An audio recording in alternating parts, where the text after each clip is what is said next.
Hey guys, welcome to JK IELTS. That's me, Joseph Kadirov, and today we're going to start our very first reading course.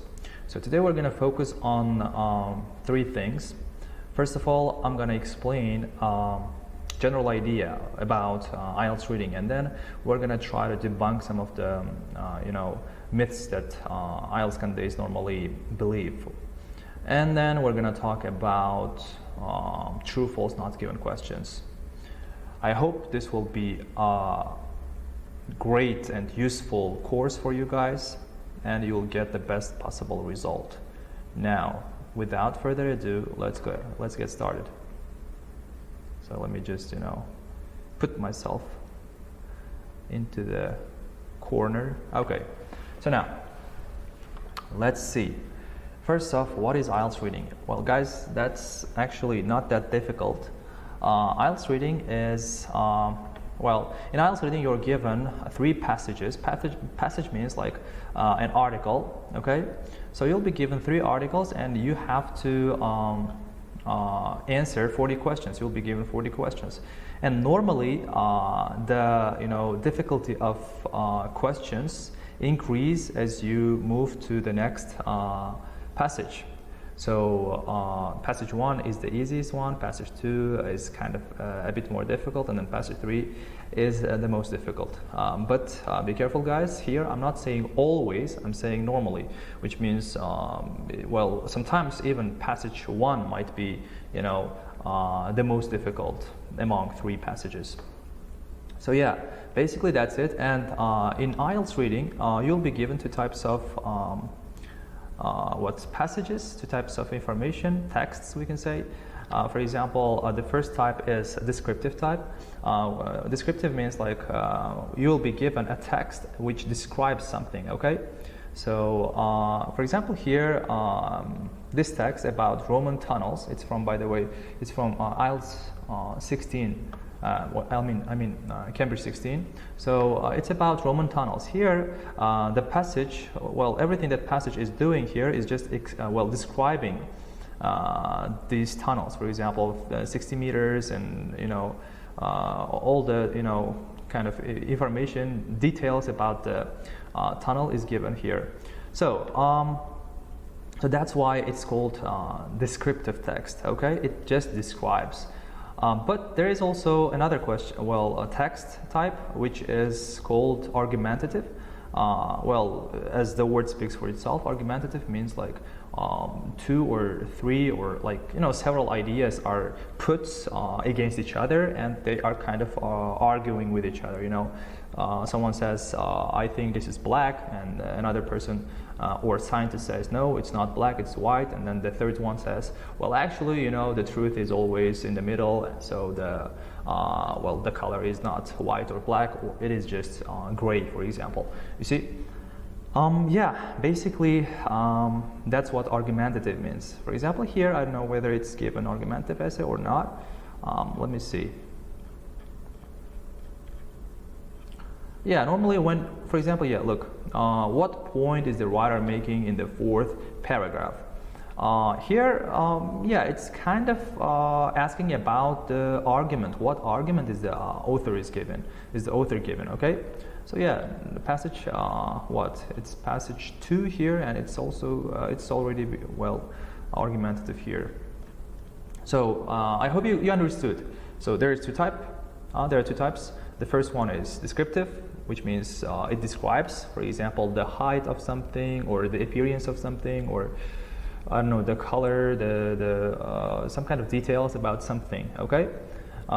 In the second type, it's argumentative.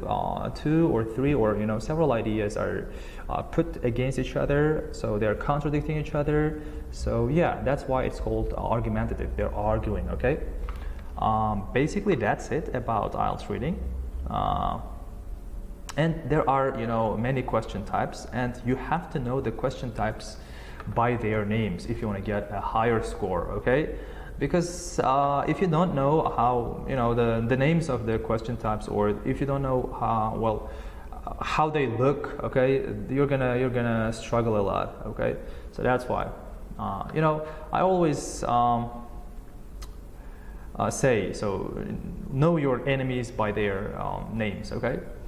Now let's go back and look at the myths that a lot of candidates believe, and they blindly follow these ideas. So we're going to try to debunk now some of the myths. The first myth is no need to understand. Well, students think that they don't have to, well, some of the teachers actually say that it's not necessary to understand the text, and therefore some of the students just blindly follow this advice. Guys, look, if you want to get a higher score, you have to understand the text, okay? Especially in passage 3, because passage 3 is argumentative text. So in argumentative texts, you have to understand the passage.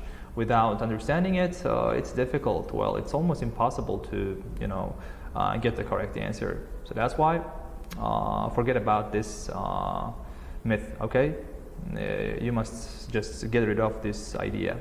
And the second one, sometimes students, when I asked about, some of the myths in my channel, on my channel, some subscribers wrote this. So in multiple choice, the first answer is never A. Yeah, so they said that you never choose A for the first answer. Well, it's also kind of illogical. So there is no such rule in IELTS. So yeah, the first answer might be A.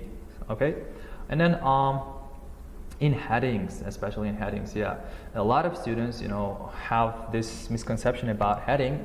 They think that they can just, find the correct answer just by reading the first and the last sentence, or just the first or the last sentence. Well, here I don't say that it's totally wrong. Yeah, it is sometimes possible, but if you want to get a higher score, the perfect score, you have to understand. You have to understand the whole passage, the whole paragraph. Okay, so that's why I don't recommend you just reading the first sentence and deciding the correct heading for that. Well, if you are in a hurry, well, of course you can do that, but normally I do recommend you guys to read the whole paragraph and then choose the correct heading. Well, we're going to talk about this on our in our upcoming lessons. Now, about gap filling, here there is this interesting case. Some students think that when you're dealing with gap filling question types, you can actually change the words. They think that you can change the words. For example, I had this case with my students. One of them chose, for example, one word.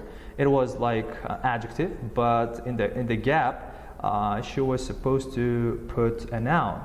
Well, no. She was supposed to put an adjective, and she found the noun form of one word, and then thought that this word is suitable here, but the form is different, so she decided to change it. So she took the noun form of a word, and then she changed it into an adjective form, and then she just wrote it. So it's wrong, guys. Not only noun forms, but also you cannot change the letters. Even the letters cannot be changed in IELTS. You understand? So even one single letter cannot be changed. So be careful. You cannot change word forms, even the letters. You have to copy. In short, you have to copy the word as it appears in the passage. That's it. Okay. Now let's move on to this. To this myth. Okay. So this one is, I've mentioned in the beginning of the video, passage 3 is the most difficult. Well, many students think that passage 3 is the most difficult, and it is not, it is not always wrong. It's normally right, but it's not, it's not fact that your third passage will be always the most difficult. Sometimes the first passage might be the most difficult, okay? It is quite possible. Or the second passage might be really challenging, and the third one might be, a bit easier. So, don't think that the passage 3 is the most difficult, okay? Sometimes IELTS exam might surprise you.